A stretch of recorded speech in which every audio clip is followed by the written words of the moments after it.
a querer que este retrato, por favor, este retrato que exhibimos aquí,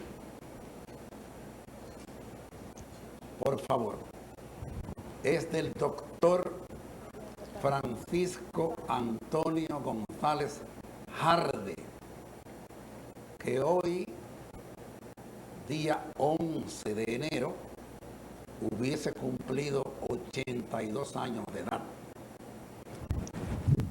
Con los recuerdos y las memorias que tenemos de mi hermano, toda la familia se siente comprometida al cariño y a la gratitud. Lo vemos, sí, ya como, si se quiere la expresión, inmortalizado como persona, cuando uno llega a Puerto Plata, en la entrada, cerca del malecón de esa ciudad atlántica, y ve un hospital del gobierno, del Estado, hospital provincial, que lleva su nombre, Hospital Provincial Sanitario de Puerto Plata, doctor Francisco González Harde. De inmediato, nosotros queremos presentar a ustedes al licenciado Manuel Ramón González Espinal, quien es, además de abogado, desde luego, pues desempeña las funciones judiciales de juez de la ejecución departamental en La Vega. Él ha venido aquí a este programa a instancias mías, a solicitud de su padre, abogado también, como ustedes saben, porque el día 7 de este mes, pues se celebró en todo el país el Día del Poder Judicial.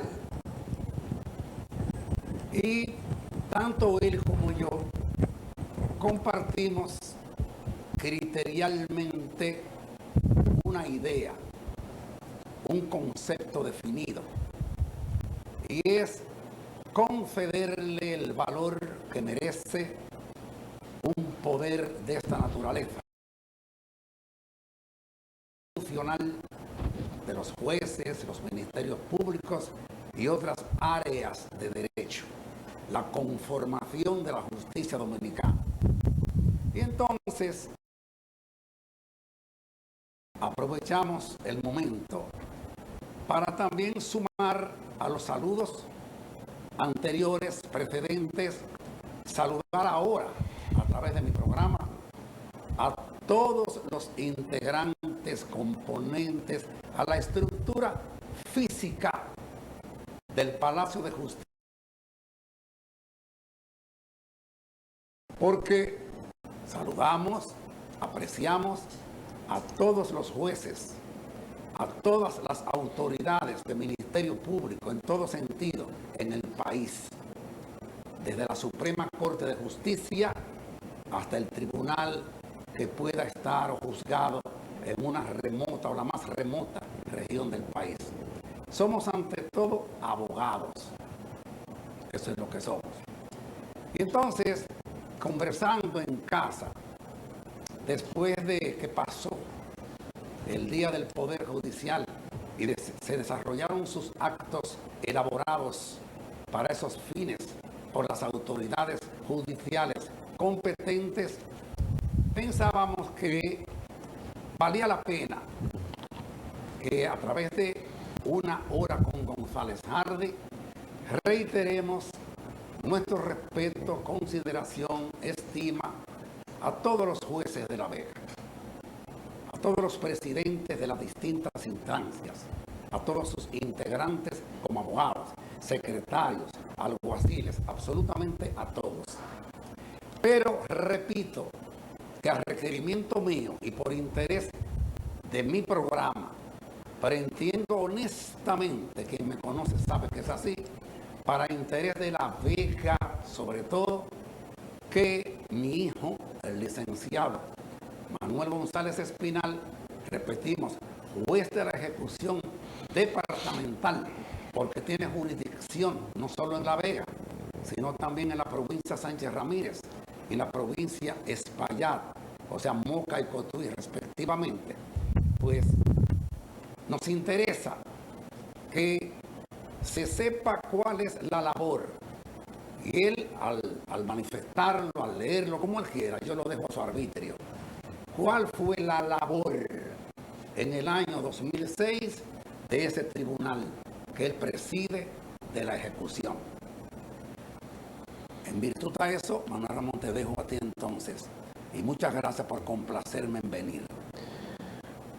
Sí, muy buenas tardes. Lo primero es que también quiero adherirme en el aspecto conceptual a las palabras que ha expresado el doctor González Hardy en este programa y agradecer la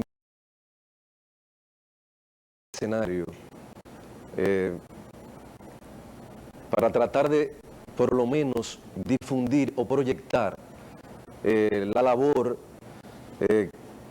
que hace el Tribunal de Ejecución de la Pena de este Departamento Judicial de La Vega. Con ello también aprovechar la oportunidad para que con motivo del poder, de la conmemoración del Día del Poder Judicial, felicitar a todos los componentes, a todo el personal humano como principal activo que constituye el Poder Judicial en sus funciones, tanto administrativas como judiciales, desde el más mínimo escalafón hasta la más alta cúspide en cuanto a la gradación que puedan existir en las diferentes jurisdicciones judiciales. Pues bien, agradeciendo también específicamente quiero felicitar al staff en el aspecto también del Tribunal de Ejecución de la Pena que trabaja con nosotros, como servidores judiciales que somos, que nos debemos con aspectos tan sustanciales como la libertad humana, que es un derecho fundamental inherente a la persona humana, derecho fundamental precívico, diría yo. Y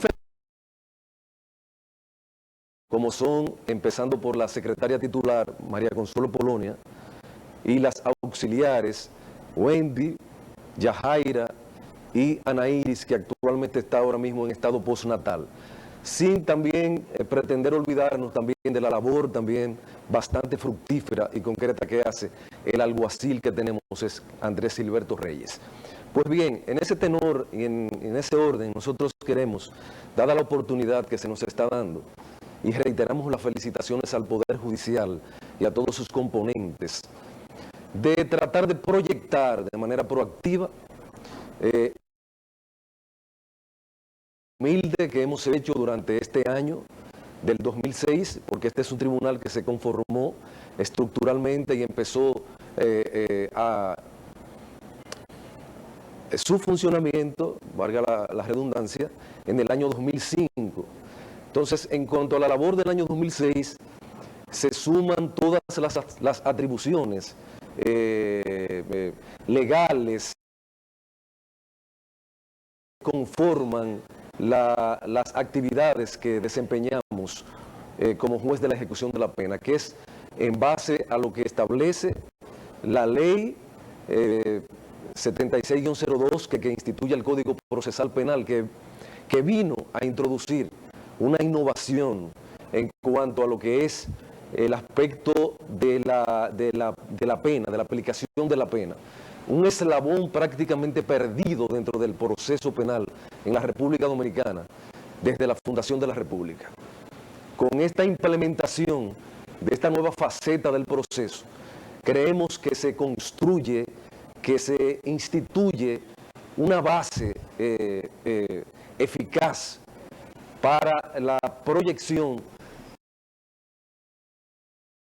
pedimentos, requerimientos, incidentes, quejas, peticiones que puedan hacer los ciudadanos que de una forma u otra, a los que nos debemos en la labor, pretendan dirimir sus conflictos.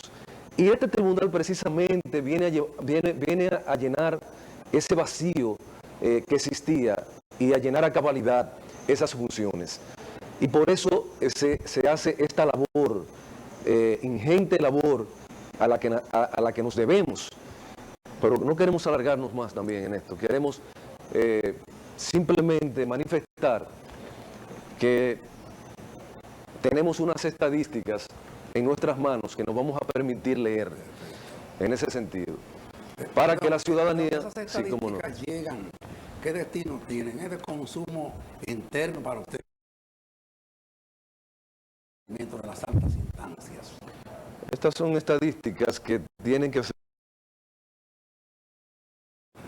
al final de cada gestión y remitirla o tramitarla a la jurisdicción de despacho penal permanente a los fines de que tengan constancia de la labor de los diferentes tribunales y tener un conjunto de esas estadísticas. Ahora, nosotros nos vamos a referir específicamente, porque aprovechamos la oportunidad, a la labor, sin dejar pasar por alto también la ardua labor de los otros tribunales, pero quisimos aprovechar esta oportunidad para que la gente sepa sobre la existencia de este Tribunal de Ejecución de la Pena, que conoce de manera incidental, es decir, en el contradictorio, los apoderamientos o remisiones que se nos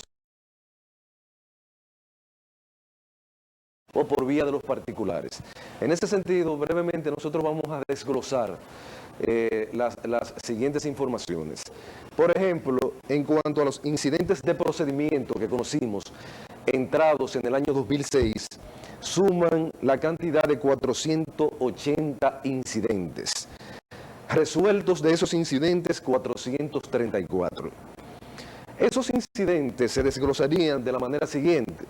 En cuanto a libertad condicional, quejas, prescripciones, conversión de la pena de multa, cómputo definitivo de la pena y órdenes de egreso, revocación de ejecuciones de fallos y arrestos, modificación del régimen de la condena o de la sanción, excarcelación de suspensión de la pena. A la vez debemos decir que este tribunal conforma o acusa una característica muy singular, que es en el sentido de que además de las labores jurisdiccionales propiamente del tribunal que hacemos, también se desdobla en el sentido de que existe una función también de tipo administrativa, funcional, jurisdiccional, administrativas. Y en ese sentido la ley nos atribuye, nos encomienda, preceptúa que tengamos nosotros que hacer una serie en base a lo que establece la reglamentación en el orden del derecho penitenciario, una serie de actividades con relación a los reclusos, que es el blanco, el objetivo y la esencia fundamental de la creación de este Tribunal de Ejecución de la Pena, que no se limita solamente únicamente a ocasiones circunstanciales o especiales de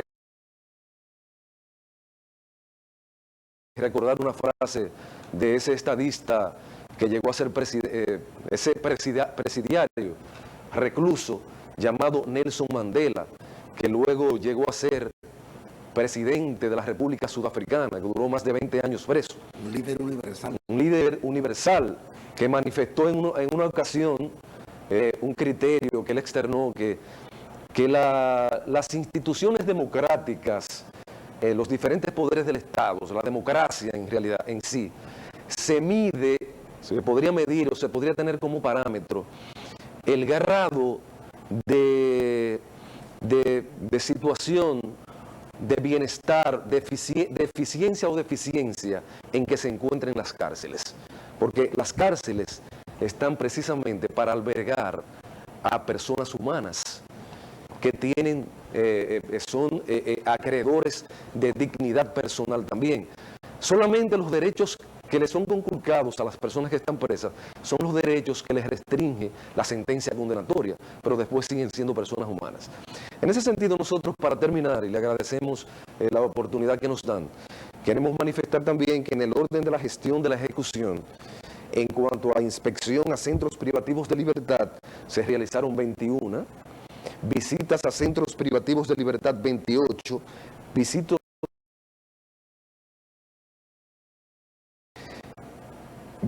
a centros de salud 5, otras visitas 6, totales 71. Para terminar, gestión administrativa en cuanto a órdenes de arresto 24, autos 391, oficios del tribunal 1036, actas 204, inhibiciones por parte nuestras 2, mandamiento de libertad por cumplimiento de la pena 4, mandamiento de prisión por ejecución de la pena 3, traslado de recluso 1, otros 1, totales 1.670. Al pueblo y a la colectividad vegana en general. Muchas gracias. Muchas gracias a ti, Manuel, por haber accedido a esta petición mía, al estimar quien te habla que es de alto interés para la colectividad vegana. Y también una sumatoria que se integra, una integración al Poder Judicial. Y me agrada mucho, Manuel, ese concepto tuyo sobre los saludos que tú envías así a todo el estamento, la más alta instancia. Esa es la Suprema Corte de Justicia. Hasta, como decíamos en el inicio, hasta el más humilde y alejado juzgado de paz o de lo que sea a nivel de la geografía nacional. Me felicito yo mismo y te felicito, porque somos así de integrados y vinculados a todos nuestros colegas y al poder al que pertenecemos, al poder judicial. Y a los abogados, señor. Muchas gracias repetidas, Manuel. Gracias. Entonces nosotros vamos a hacer ahora una pausa y volvemos en un momento. ¿Cómo voy? Sí, te puede decir. ¿Todo bien?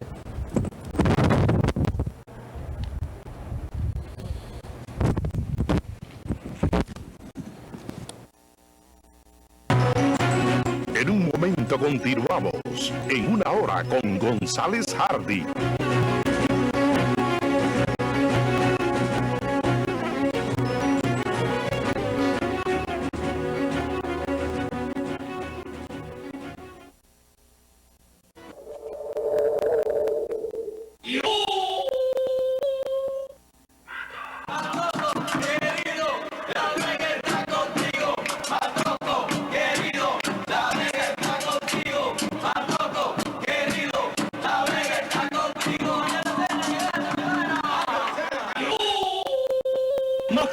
Mangueras hidráulicas y mucho más. Ingeniero César Arturo Abreu y Asociado presenta.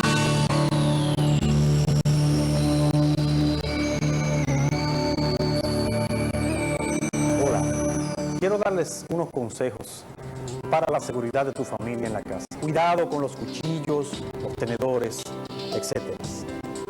Chequea que todos los equipos eléctricos permanezcan siempre desconectados.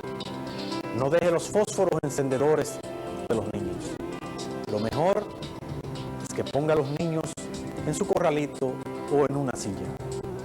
Ingeniero César Arturo Abreu y Asociado presentó.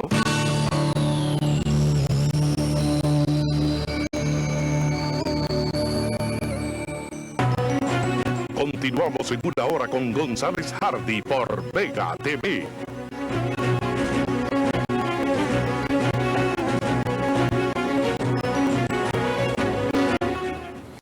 Continuamos, amigos nuestros, a través de Vega TV con nuestro programa.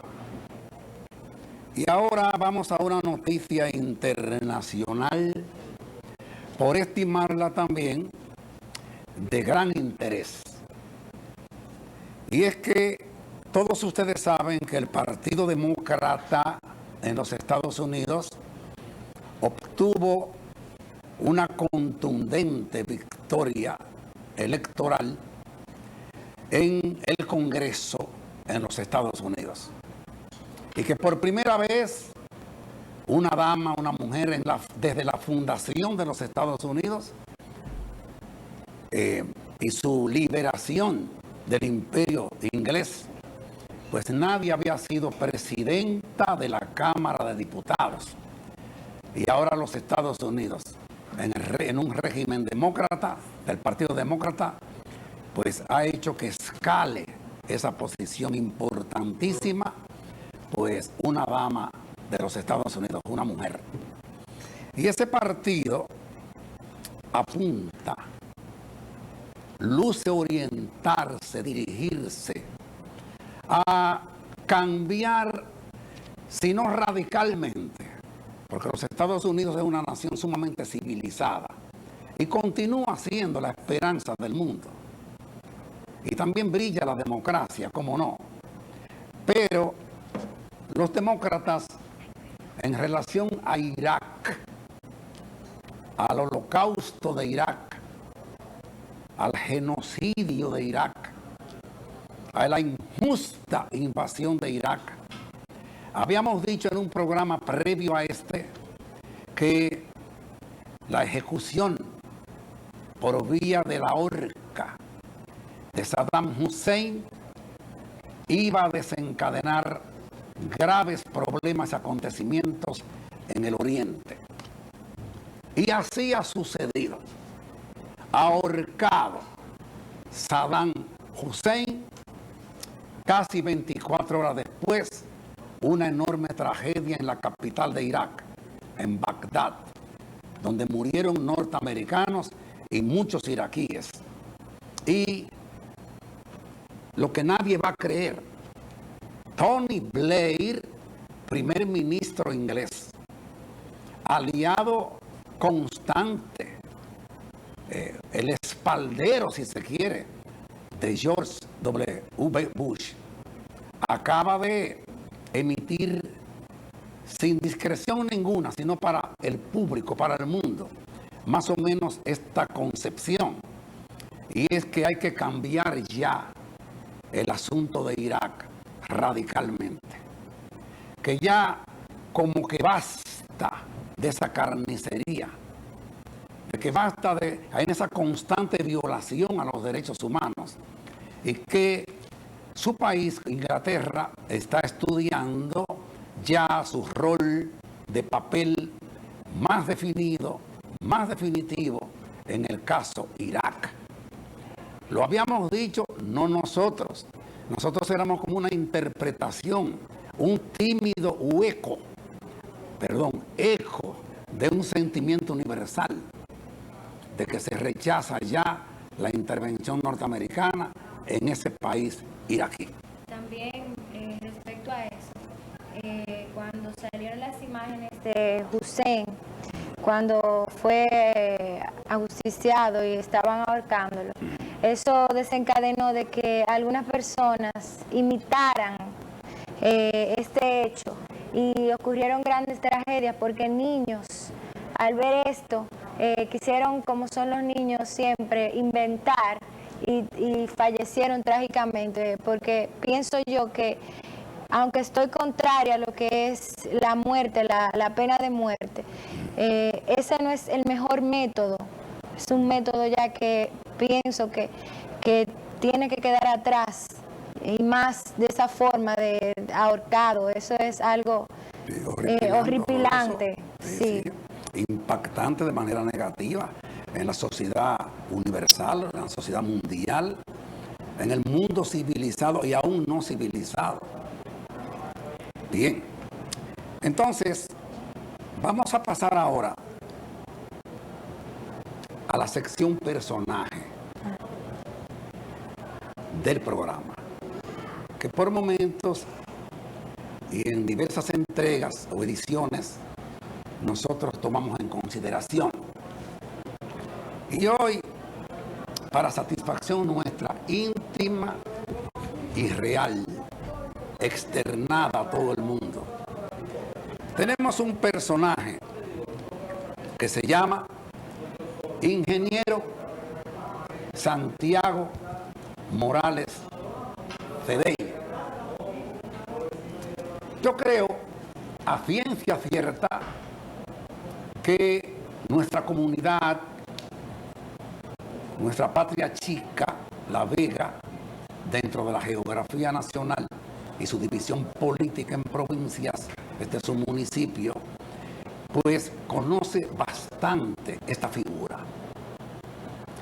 Santiago Morales Cedeño, yo tengo el honor de tratarle casi de manera íntima.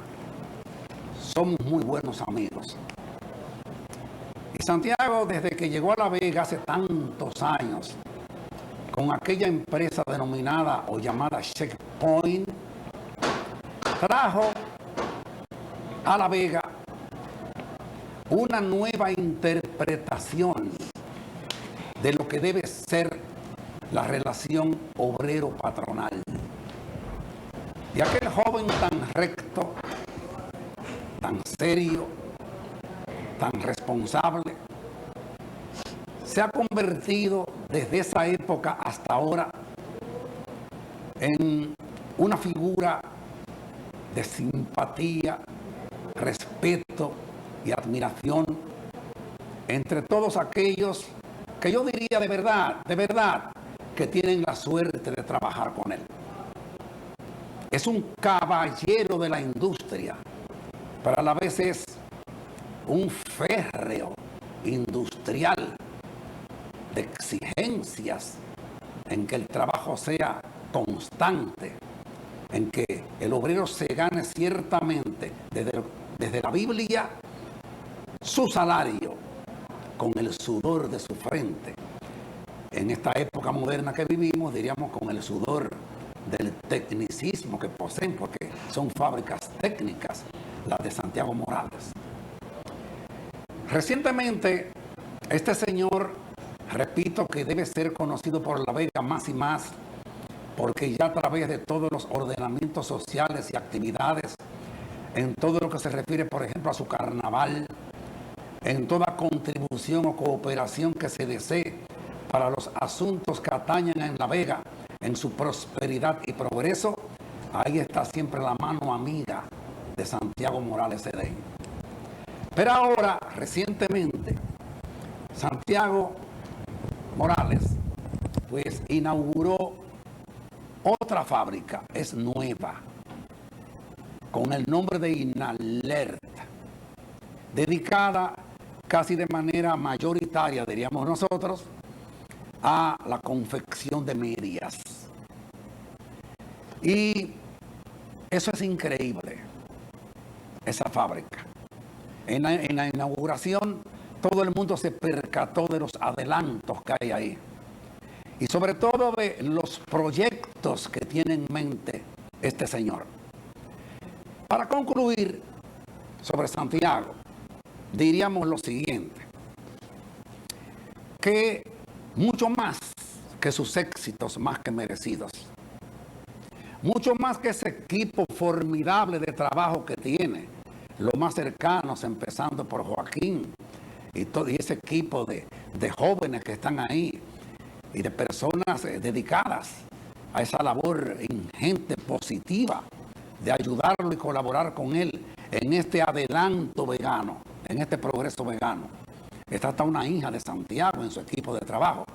Pero sobre todo es como él comparte sentimentalmente con sus obreros. Ahí es que está para mí lo extraordinario. Y más que esto todavía, compartir lo que yo vi y lo que yo me siento complacido íntimamente en haber participado. En el desarrollo del acto tuve el honor de sentarme con la familia de Santiago, con su madre, su esposa, sus hijas, sus parientes directos. Entonces a mí me cupo el honor, vamos a decirlo así, porque para mí la familia es un honor. El nombre familia, la institución familiar, es el honor del hombre. Conductualmente, como es la familia, se desarrolla el hombre. Esa es la realidad. Y entonces yo sentí emociones hondas en ver a Santiago cómo es con su madre, cómo es con sus hermanas, su calidad de esposo, su sentimiento integrado a la consideración, el respeto y el amor hacia su esposa e hijos. Yo lo viví eso, yo lo palpé, yo tuve esa suerte. Esto no es querer, pues, manifestarnos sobre un hombre, pues, en sentido más abundante, extraordinario, fuera de serie. No, esto es lo que se llama sencillamente un reconocimiento a la verdad. Santiago Morales Cedeño, pues, es justificadamente el personaje de nosotros en este nuestro programa Una Hora con González Hardy. Vamos a hacer ahora otra pausa para venir dentro de un momento con estrategias de la licenciada Lourdes Alvarado. En un momento continuamos en Una Hora con González Hardy.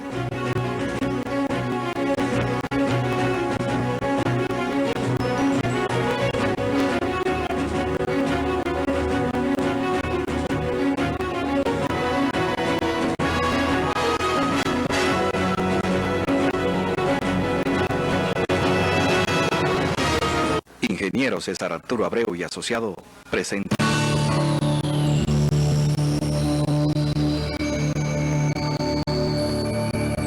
Hola, quiero darles unos consejos para la seguridad de tu familia en la casa. Como padre de 2 niños y una niña, y también como bombero voluntario por más de 20 años, sé que ocurren accidentes en nuestras casas y quienes salen perjudicados son nuestros hijos.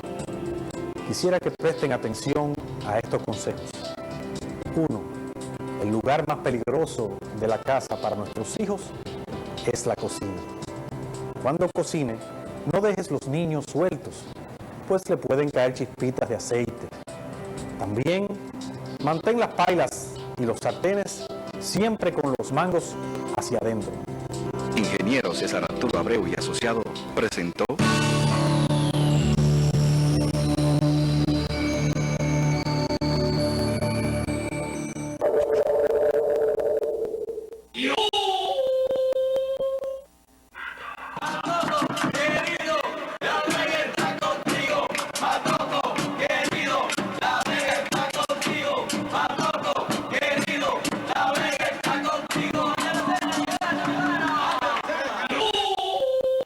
Matoco, mangueras, hidráulicas y mucho más.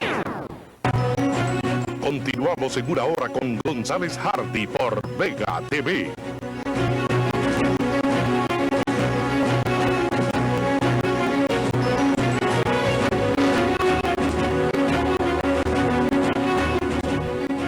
Bien, pues, en el árbol familiar lo dejamos exprofeso para este momento. Pues vamos a decir que Arcadio Perdomo cumple años mañana lunes. Arcadio, nuestro yerno. El esposo de Griselda Divina de Jesús, nuestra queridísima hija, que nos han dado la gracia de nietos como Alex y como Carlitos.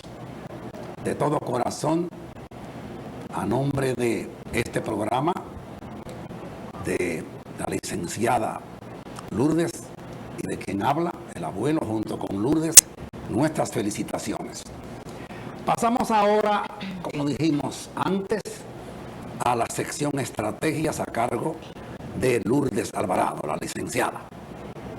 Sí, muchas gracias. Lo primero que quiero es felicitar a todo el pueblo de La Vega en este nuevo año, deseándoles que todos sus objetivos y metas trazadas se cumplan en este año 2007, que tiene la peculiaridad de que el número 7 bíblicamente es un número de gracia, de buenas cosas, y yo sé que este año va a ser muy próspero para todo el pueblo dominicano si todos trabajamos por nuestros objetivos y con empeño y dedicación vamos a lograr lo mejor para nuestra familia. Bueno, en esta sección estrategia vamos a hablar acerca de uno de los temas de mercadeo que todos conocemos, porque ninguno estamos ajenos a lo que es la publicidad. Hoy en día la publicidad es una de las herramientas mercadológicas más utilizadas en todo el mundo del comercio. A través de esta, los mercadólogos y publicistas pueden hacer uso de diversas funciones, pueden informar, pueden dar conocimiento y en muchas ocasiones hasta entretener a través de la publicidad. La publicidad tiene como característica que puede despertar intereses y necesidades ocultas en lo que es el consumidor. La publicidad puede generar lo que es la persuasión, puede también lo que es influir en las actitudes y preferencias a la hora de elegir determinado producto o servicio. Sin la publicidad, lo que es el mundo del comercio estaría a ciegas, porque sin esta, los grandes costos de distribución, de creación, de fabricación, podrían caer porque no tendrían la opción de llegar de una manera rápida y a un público muy grande si no fuera por esta. En el día de hoy, en esta primera etapa de lo que es la publicidad, en esta sección estrategia, vamos a conocer un poquito de historia de la publicidad para en otra ocasión desglosar más el concepto. La publicidad a nivel mundial se remonta a lo que es 5.000 años atrás. El primer anuncio publicitario fue publicado en el año 3000 a.C.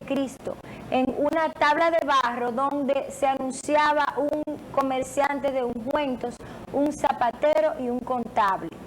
Luego de esta primera etapa también se conoce que en esta misma época se utilizaron lo que eran los pregones en Grecia, que anunciaban la llegada de los barcos. También los pregoneros fueron utilizados por las tabernas francesas para anunciar sus vinos más exquisitos y ofrecer muestras gratis. A esta primera etapa de la publicidad se le conoce como la premercadotecnia.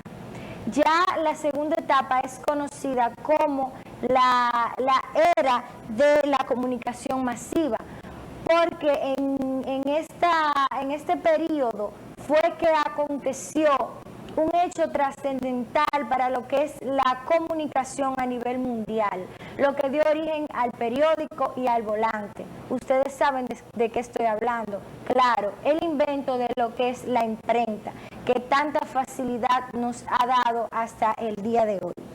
Esto fue en el siglo XVII. La tercera etapa de lo que es la publicidad se conoce como la era de la información, porque en este periodo se utilizan estrategias más fundamentales en cuanto a la especificación de segmentos estratégicos. Se utiliza lo que es el teléfono, el telégrafo y las cámaras de video para llegar a segmentos específicos y estratégicos. Ahora vamos a conocer un poquito acerca de lo que es la publicidad en nuestro país, en República Dominicana. Bueno, la publicidad en República Dominicana podemos decir que en un principio estaba regida por conceptos idealistas que eran muy influyentes en esa época. También en los primeros pasos de la publicidad dominicana se enfocaba mucho a lo que era la oferta más que la demanda, es decir, el consumidor tenía que estar sujeto a lo que le ofrecían, que no siempre era lo que ellos demandaban. Pero podemos decir que bien la publicidad de República Dominicana inicia en lo que es el siglo XIX, específicamente en el año 1821, cuando aparece el primer anuncio publicitario en el periódico El Duende. Además, en este mismo año, 1821, es que aparece el primer ejemplar de lo que hoy conocemos como el periódico Listín Diario. La segunda etapa de lo que es la publicidad en la República Dominicana, que podría decirse que en esta etapa fue que se dieron grandes acontecimientos, ocurre cuando en nuestro país aparece en el siglo XX la primera estación de radio llamada Radio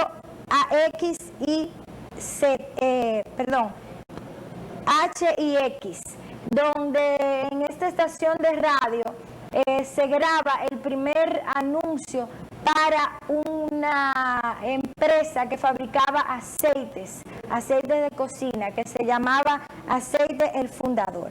Además, en esta etapa, que en el siglo XX, es que aparece también otros periódicos y empieza ya lo que es la publicidad propiamente dicha en nuestro país. En el año 1952 llega la televisión a nuestro país con la creación de La Voz Dominicana, que fue el primer canal televisivo de nuestro país, traído por Trujillo. A través de Trujillo, por el teniente general José Arismendi Trujillo Molina. Exactamente. Que le decían Petán. Exacto. Luego, entonces, en el año 1959, también nace la segunda estación de televisión de nuestro país, que es Raintel. Y a partir de ahí, ya entonces empieza lo que es este auge de la publicidad en República Dominicana. Tras la muerte de Trujillo, entonces ya se crea lo que es una base para lo que es las agencias de publicidad. Específicamente, una de las agencias que tuvo más frutos fue la publicitaria Excelsior, que utilizaba estrategias como la investigación de mercado para lo que es la creación de sus campañas publicitarias. En la década de los 80 fue que la publicidad tuvo más dinamismo, pues se incorporaron sectores muy productivos de nuestro país, entendieron la importancia de la publicidad. Es decir, sectores como el sector de los cigarrillos, el sector del alcohol, es decir, cervezas y rones, bancos y seguros. Es bueno mencionar, dentro de estos estaba la cerveza Presidente, Barceló, Brugal, Cigarrillos Nacional, Banco Popular, entre otras.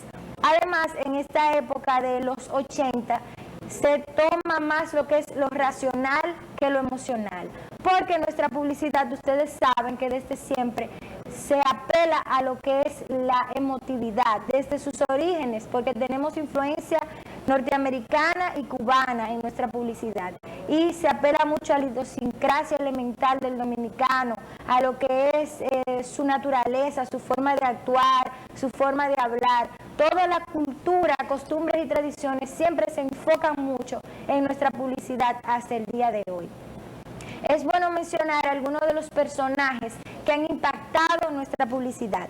Entre estos están Manuel García Vázquez, fundador de la publicitaria Excelsior, Damaris de Filló, quien inició escribiendo artículos para la Cervecería Nacional Dominicana, y personajes como Efraín Castillo, Milton Peláez, Iván García, Rafael Vázquez, Juan José Ayuso, Jesús Ortiz, Freddy Ortiz, Sergio Forcadell, entre otros. Bueno, la publicidad hoy en día sigue siendo una de las herramientas más utilizadas para dar a conocer los productos y servicios por parte de las empresas.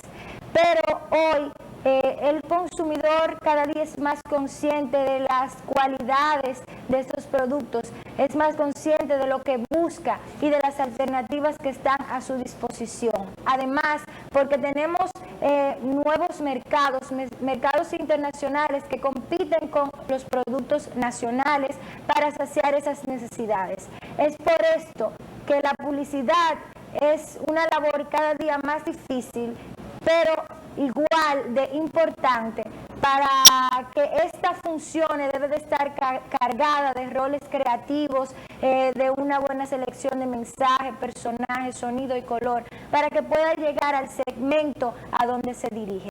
De estas características, mensaje, color, personajes, es que vamos a hablar en la próxima intervención, esperando que estos datos expuestos hoy en la sección estrategias le hayan servido a mi público y que le hayan gustado. Muchas gracias.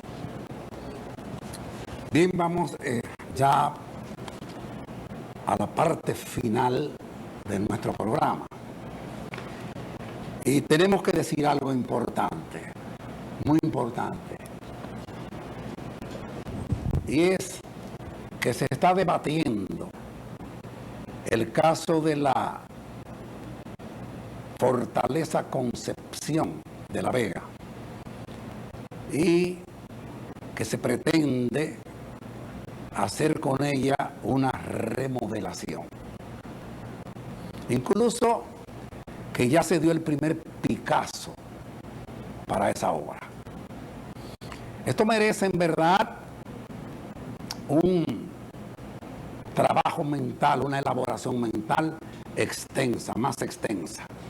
Nuestras consideraciones que prometemos que vamos a hacerlo en el próximo programa.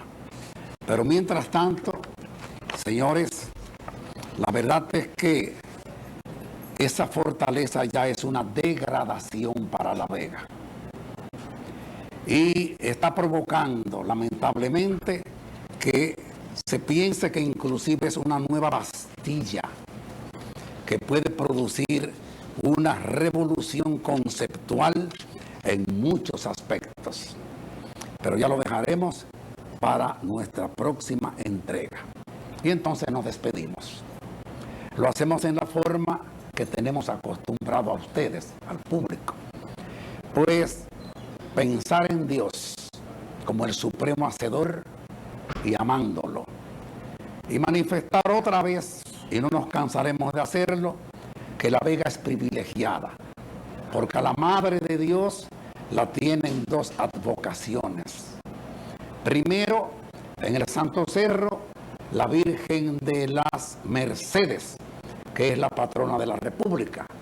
Y también tenemos bajo la vocación de Nuestra Señora de la Antigua, bellísima como es, a la patrona de La Vega.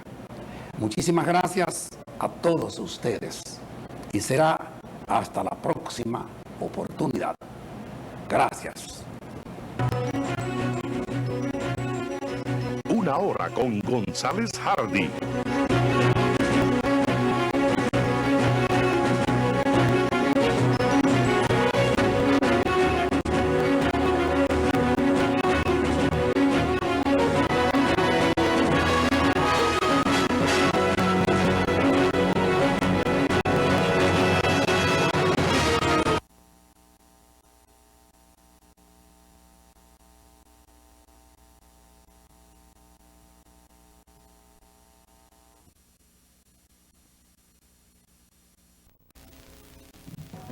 Vega TV presenta Una hora con González Hardy.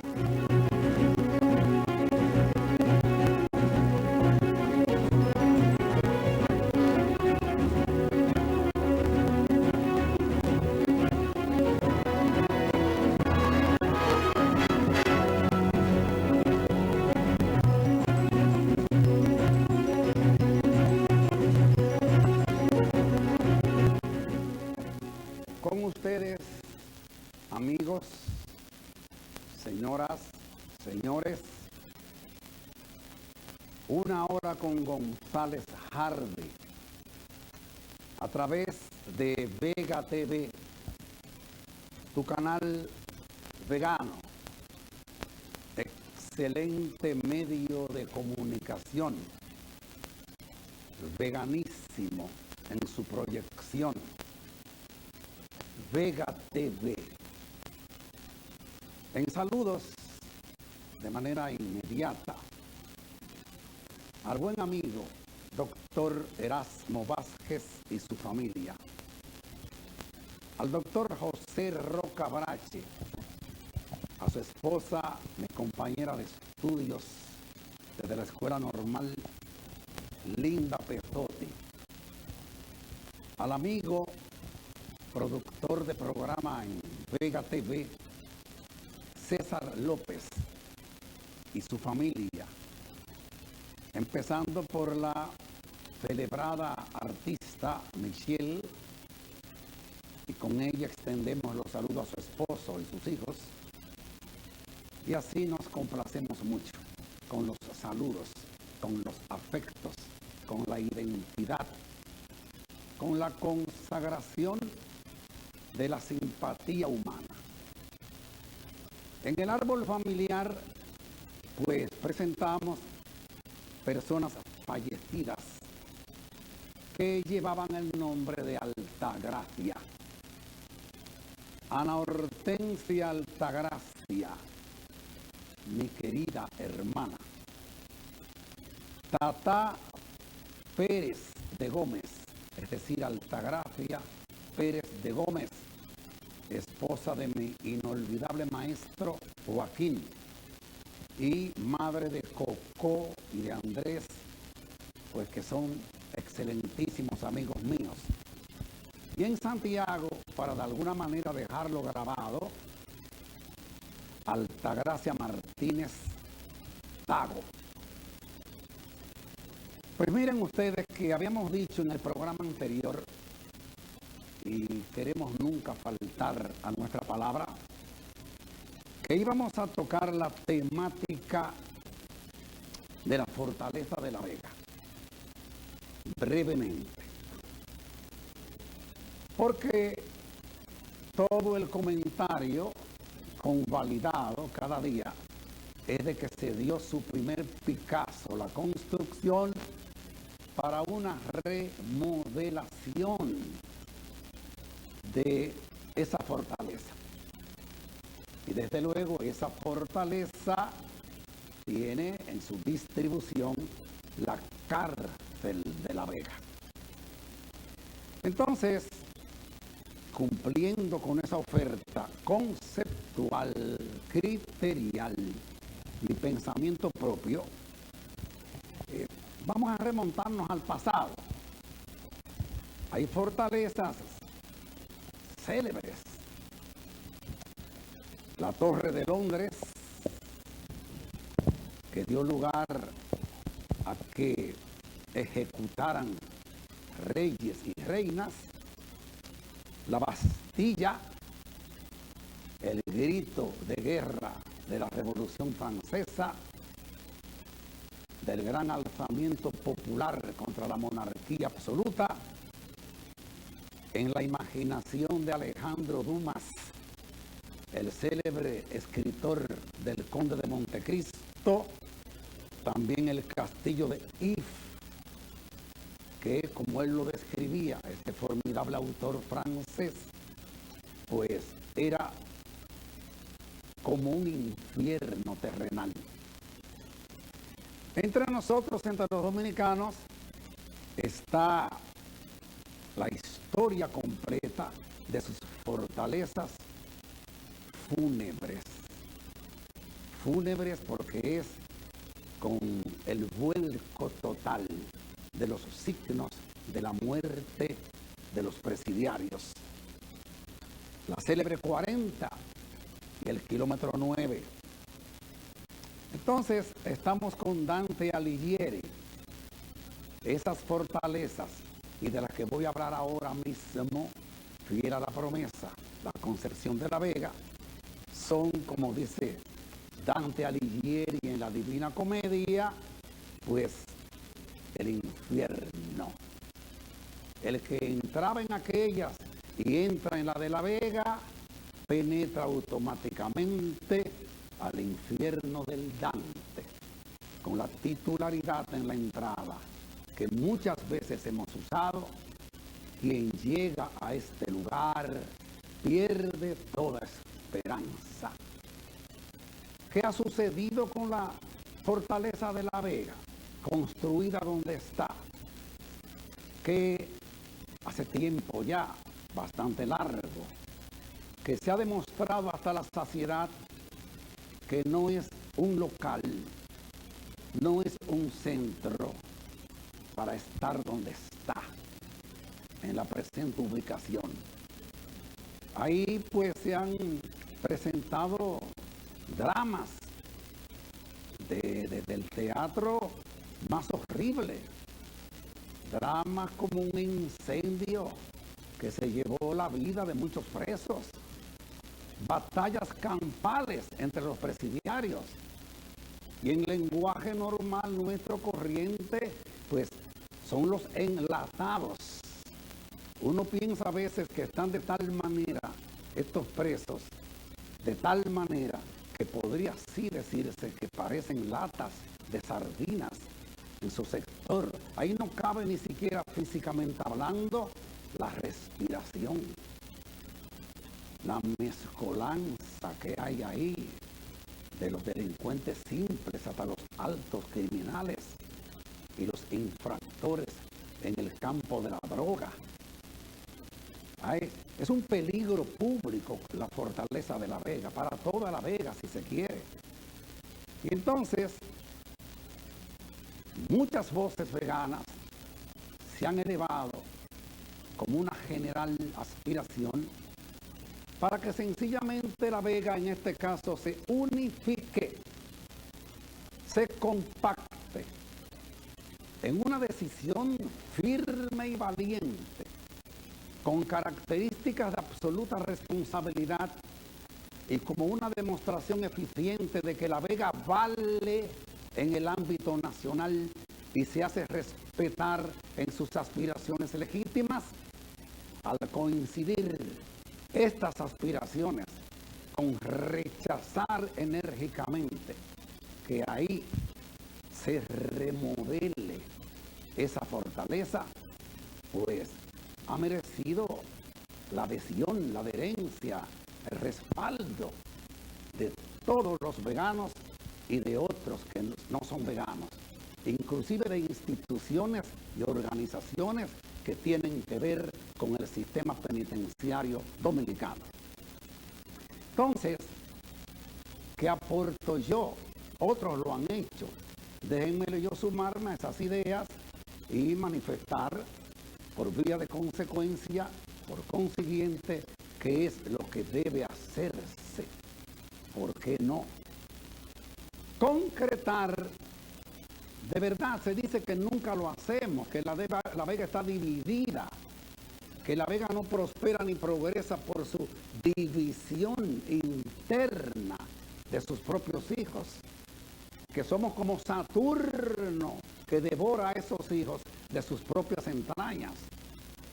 Entonces, ¿quiénes tenemos que participar en esta causa común? En lo que puede denominarse cruzada veganista, para que se haga una fortaleza donde debe ser, en un sitio adecuado, fuera del casco urbano, porque donde está ahora es el urbanismo, el centro de La Vega, convivencias físicas, domicilios familiares, de todo hay ahí que rechaza y repudia absolutamente que eso permanezca ahí remodelado con la visión desde ya de que les haría a ellos, al contorno, al entorno, la vida prácticamente imposible. Y hay poderes en el Estado, lo que se denominan poderes